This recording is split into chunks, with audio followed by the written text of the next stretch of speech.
Le 10 Downing Street a un nouveau locataire depuis hier, encore un. Conscient d'être le dernier d'une longue liste, Andy Burnham a pris ses fonctions entre enthousiasme et humilité. Je sais que vous en avez marre de la politique, je vous comprends. Et je veux être honnête avec vous, nous n'avons pas été suffisamment à la hauteur. On doit faire mieux. Et on le fera.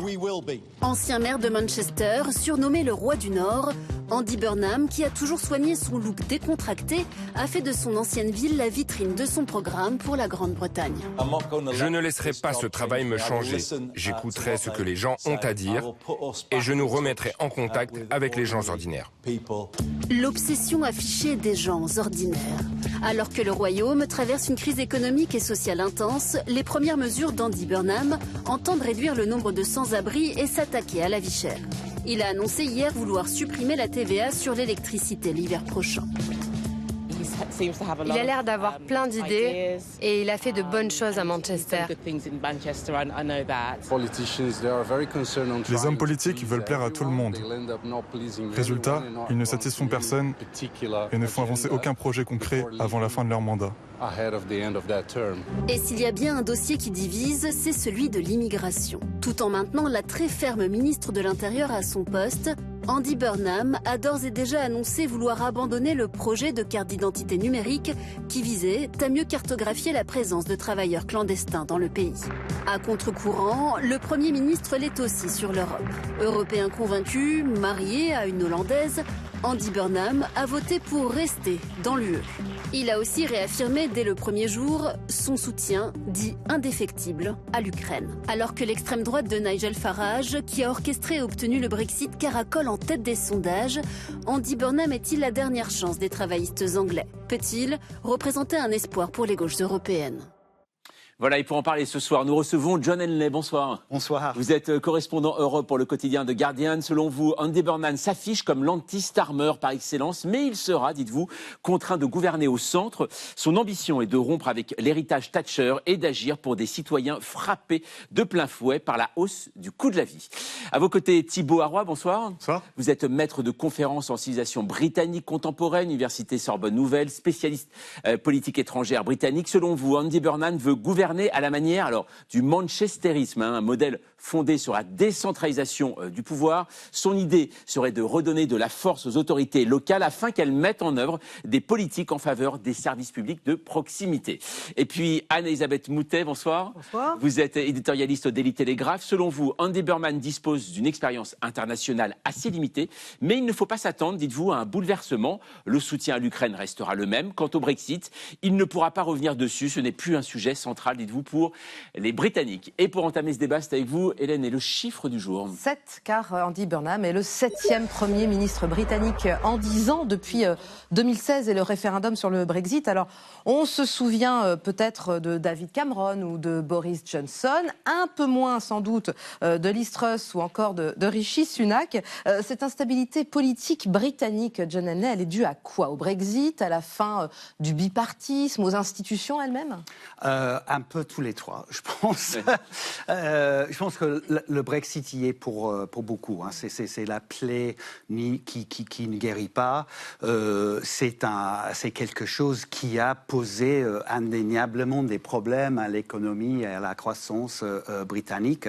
Mais surtout, c'est une question, comme vous avez dit là, que c'est une question que toute la classe politique britannique préférerait d'oublier. Personne ne veut refaire ses arguments. C'était quelque chose qui a tellement... qui représente un tel clivage et qui est tellement vraiment presque un traumatisme pour l'électorat, voilà, que les gens ils préfèrent l'oublier. Mais il y a évidemment aussi de vrais problèmes structurels avec la Grande-Bretagne, notamment économiques. On va en parler de oui. Ça, John, dans un instant. Mais juste avant, Anne-Elisabeth Moutet, hier justement, Andy Burnham a fait son premier discours devant donc la résidence, le 10 Downing Street. Comment vous l'avez vu, vous, comme une rupture politique par rapport à Keir Starmer ou une rupture de ton, simplement? Alors, rupture politique, pas vraiment, mais c'est plus qu'une rupture de ton, parce qu'en gros, il est bien conscient que Keir Starmer n'a pas réussi son coup pendant les 2 ans à peu près où il a été Premier ministre. Et donc, il a dit, je ne suis pas responsable du passé et il y a eu des échecs. Oui. Donc, malgré tout, ça consiste à dire, je vais faire autre chose. Ce qui n'est jamais sympathique pour son prédécesseur, mais ce qui est aussi nécessaire parce qu'il se trouve dans une situation où il y a 2 ans, les travaillistes avaient gagné avec une large majorité. C'était un raz-de-marée bleu, donc c'était, un raz-de-marée rouge. Je suis en train de penser en termes américains. C'était un raz-de-marée rouge et il y avait, après tous ces premiers ministres successifs conservateurs qui s'étaient tous plantés, il y avait vraiment l'impression que, enfin, de l'air frais, et on pensait du bien de Keir Starmer, qui était le procureur général du pays, qui avait la réputation avant, puisqu'on passe de la profession d'avocat à la profession de juge en Angleterre, on passe à la profession d'avocat à celle de ce qu'il faisait, c'est-à-dire un poste dans la magistrature, pour tout le pays. Il a gaspillé tout le goodwill, toute la sympathie qu'on peut avoir pour le parti qui arrive au pouvoir après que les autres soient restés plus de 15 ans. Il y a pourtant une différence de vision. Je propose de regarder Keir Starmer. Il est à quelques minutes de rendre les clés du 10 Downing Street. C'était hier. I'm about to visit His Majesty the King to offer my resignation and close the book on my time as Prime Minister. My work is done. In 6.5 years, I took our party from a historic defeat in 2019, and I am confident that Britain is now stronger and fairer than it was 2 years ago. Quelques minutes plus tard seulement, le successeur Andy Burnham va prendre la parole au même endroit. Il dira tout l'inverse. Nous n'avons pas été à la hauteur et nous devons faire mieux. Thibaut Arroy, c'est un profond désaccord sur l'état même du Royaume-Uni entre ces deux hommes ? Je ne suis pas sûr qu'il y ait un profond désaccord, mais en réalité, il y a une volonté, comme tout Premier ministre, quand il arrive au pouvoir, de dire, voilà, j'apporte quelque chose de nouveau. Et il ne peut pas se présenter devant la population qui ne l'a pas élu, puisqu'il n'y a pas eu d'élection cette année, sans dire et sans justifier que son plan pour prendre le pouvoir était justifié et qu'il n'a pas quelque chose de plus à apporter que son prédécesseur. Mais le mandat reste celui de 2024, il n'y a pas eu d'élection depuis, donc c'est le programme de 2024 qui reste celui sur lequel les électeurs ont voté, et il faudra malgré tout qu'il ménage à la fois de la nouveauté, mais aussi qu'il fasse qu'il se mette dans la continuité du gouvernement précédent. Alors, vous avez bien fait de rappeler, en effet, il est travailliste. Il faut bien signaler, il n'y a pas eu d'élection, donc c'est le même camp que Starmer. Mais un mot tout de même sur sa personnalité, John Henley. Andy Burnham, alors on l'a vu, alors c'est vrai qu'on ne le connaissait pas forcément en France, donc maire de Manchester, très grosse ville en Grande-Bretagne. On l'a vu, il est très présent sur les réseaux sociaux. Il est supporter d'Everton. On le voit toujours avec une bière à la main, une Guinness. Alors, il est catholique également. Il parle toujours de rock. Il dit toujours qu'il aime Oasis, des choses comme ça. C'est quoi cette image qui s'est construite, en fait ? Il est aussi populaire qu'il veut le dire ? Il essaie bien de le montrer. Il a quand même fait Cambridge. Oui. Et il a quand même été à 2 reprises. Il a été ministre de la Santé sous Gordon Brown. Ah oui. Il a été au ministère des Finances avant. Donc il a une expérience du gouvernement central aussi. Mais c'est clair qu'il veut se projeter comme étant proche du peuple. Il est très très fier de ses racines comme Northerner, donc un homme du Nord. Le roi du Nord, on le dit. On l'appelle le roi du Nord, justement, et ça s'accorde très bien avec la politique, évidemment, qu'il a annoncé, qu'il a commencé à esquisser ces derniers jours, de vraiment vouloir décentraliser le pouvoir en Grande-Bretagne, notamment vers le Nord. Vers le Nord, c'est ça. Anne-Elisabeth Moutet, quand il dit Burnham qui veut le retour du Labour qu'il connaissait auparavant, concrètement, ça veut dire quoi ? Il parle de quel Labour, quel parti ? D'abord, il voudrait le retour du Labour qui gagne les élections. Or, Keir Starmer, franchement... On se rappelle, en effet, au mois de mai, il y a eu une vraie claque électorale pour le Premier ministre Keir Starmer aux élections locales.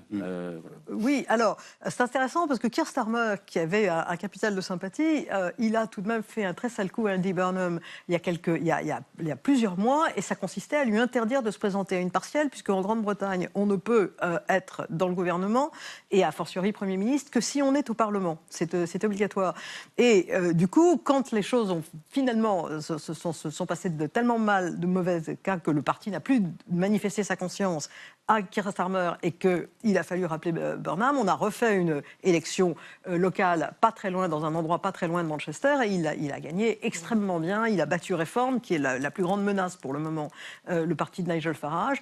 Et donc, en gros, il revient auréolé malgré tout de cette popularité et il veut absolument rappeler qu'elle existe.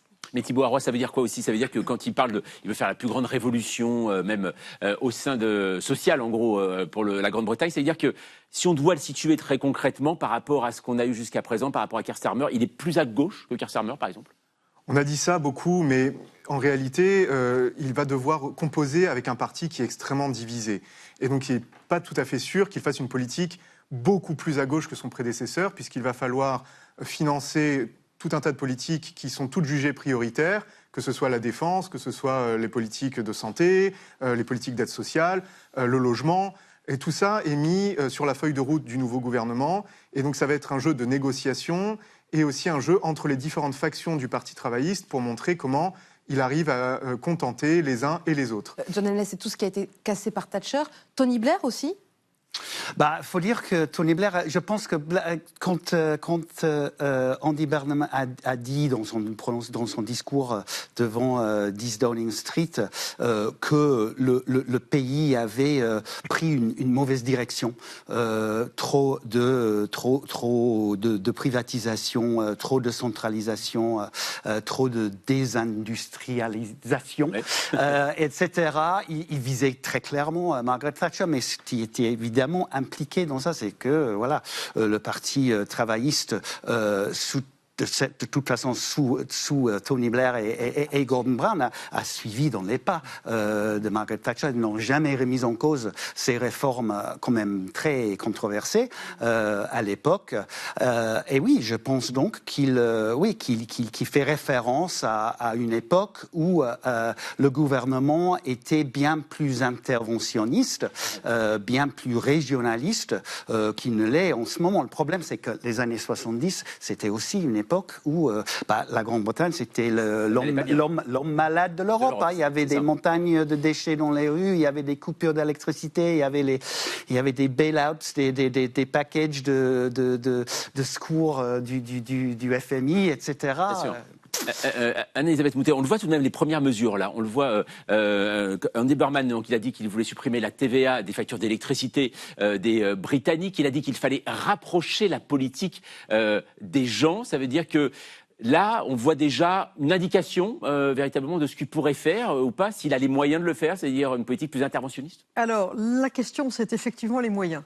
Le budget britannique n'est pas tout à fait en aussi mauvais état que le budget français, mais il n'en est vraiment pas loin. Oui, c'est ça. Donc, il y a peu de marge de manœuvre. Donc, la bataille va être moins avec la gauche, il en a pas, la gauche dure, dont il n'a pas pris beaucoup dans son gouvernement, parce qu'il les aime pas spécialement, que deux aspects du Parti socialiste, du Parti travailliste, ceux qui veulent directement l'intervention de l'État et ceux qui pensent qu'il peut y avoir des coopératives et une action générale pour l'économie. Le mutualisme, l'interventionnisme, la décentralisation, c'est ça ce qu'on appelle le manchesterisme, le modèle à la Manchester qu'il veut imposer. Maire de Manchester, à la base. Oui, c'est ça, il était maire. Alors, il faut rappeler Manchester, mais en fait du grand Manchester, c'est-à-dire plutôt qu'une ville, c'est même une mini-région qu'il gouvernait. Et il a appliqué tout un tas de recettes qui ont eu un certain succès pour Manchester, pour redynamiser notamment un certain nombre de politiques, pour attirer les investisseurs.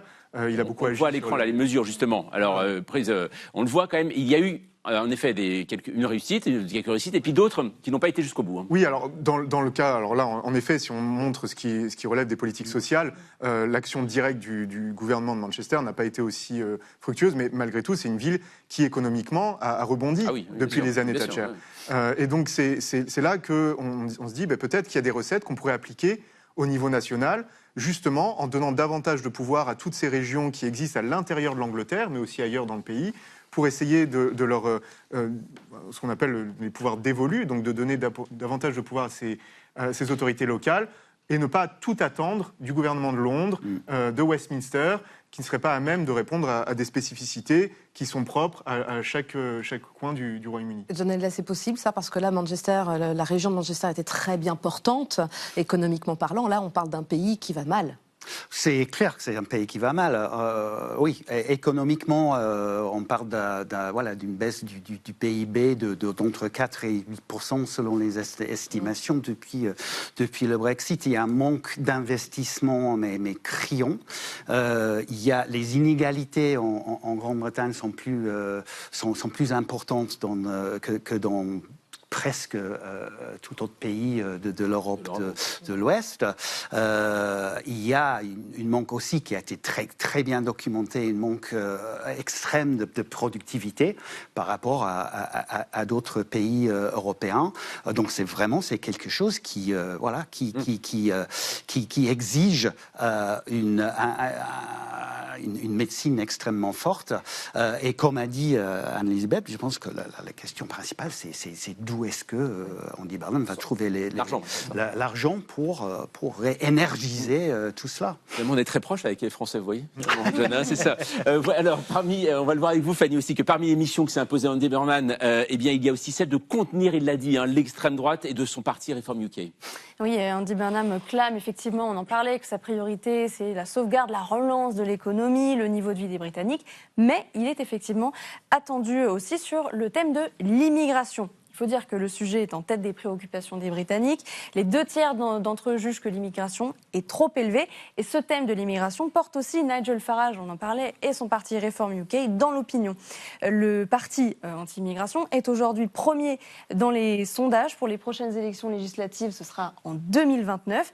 Résultat, Andy Burnham, lui aussi, affirme que l'immigration doit diminuer. Il a d'ailleurs voté la semaine dernière pour le projet de loi du précédent gouvernement qui durcissait les règles en matière d'immigration, par exemple en divisant par 2 la durée des titres de séjour pour les demandeurs d'asile, en rendant plus difficile l'obtention d'un titre permanent pour ces mêmes demandeurs d'asile, en obligeant toujours les mêmes, les réfugiés dont le pays a été jugé par la suite sûr à rentrer chez eux, ou encore en limitant les recours devant la justice européenne lorsque ces recours visent à empêcher l'exclusion de clandestins.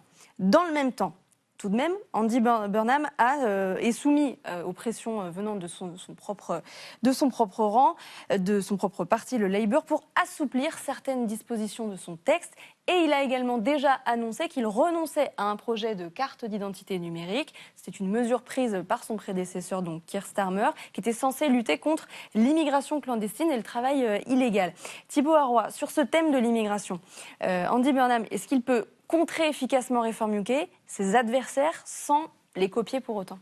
Le problème, c'est exactement celui-là. C'est-à-dire qu'en parlant d'immigration, on accepte les prémices qui sont mises par Reform UK. C'est eux qui imposent constamment ce thème dans le débat public et qui reviennent sans cesse à ce thème en accusant les immigrés d'à peu près tous les maux dont le Royaume-Uni serait malade. Mais il y a peut-être un moyen à la fois de donner des gages à ceux qui, en réalité, veulent faire baisser l'immigration, mais aussi de mieux accueillir et de peut-être parler différemment de l'immigration. Et c'est certainement là-dessus qu'on attend aussi le Parti travailliste, d'avoir un discours qui soit différent, même s'ils adoptent ce thème, de ne pas répéter systématiquement la façon de traiter le sujet de Reform UK, même si pour l'instant, c'est malheureusement le chemin qui a été pris par les gouvernements successifs de vouloir absolument mettre fin notamment aux arrivées d'immigrés via les petites embarcations qui traversent la Manche, mais aussi l'immigration de manière générale, alors que l'immigration est en hausse et que le solde migratoire, au final, n'est pas si important au Royaume-Uni, ce qui montre que ce débat est démesuré. C'est-à-dire qu'il n'a pas le choix aujourd'hui, en gros, ce nouveau Premier ministre comme le précédent, Elisabeth Moutet, quand on voit les manifestations qu'il y a eu aussi à Londres, il y a eu en septembre dernier 1 million de personnes contre justement l'immigration, il y a eu au mois de mai dernier également ces manifestations monstres dans la capitale britannique. En gros, ils suivent le vent, en fait, tout simplement, aujourd'hui, le vent des sondages. Alors, il suit certainement le vent des sondages et on voit très bien déjà que certaines de ces décisions, y compris celles qui consistent à s'opposer à la Cour européenne de justice et à dire la Cour européenne de justice n'a plus à décider, puisque nous sommes sortis de l'Europe, n'a plus à décider les mesures que nous devons prendre. C'est d'autant plus intéressant que les conditions que l'Europe a faites et qui ont été très dures, Michel Barnier et ses copains ont été extrêmement efficaces contre des négociateurs de conservateurs mauvais, mais les conditions pour la circulation d'un certain nombre de biens britanniques en Europe, dans l'Union européenne, c'était justement d'obéir à un certain nombre de règles européennes. Alors ça, c'est quelque chose qui est mal vécu pour les Britanniques, qui disent déjà on souffre suffisamment des conséquences, c'est une mauvaise chose. D'autre part, les questions d'immigration, ce serait une erreur de penser qu'il n'y a que Nigel Farage surfe dessus et puis c'est son seul sujet. Il n'est absolument pas compétent pour le reste. Mais que simplement les nombres, c'est-à-dire le poids d'un certain nombre d'immigrés récents, sur simplement le fonctionnement des services publics, c'est pareil qu'en France. Oui, c'est ça.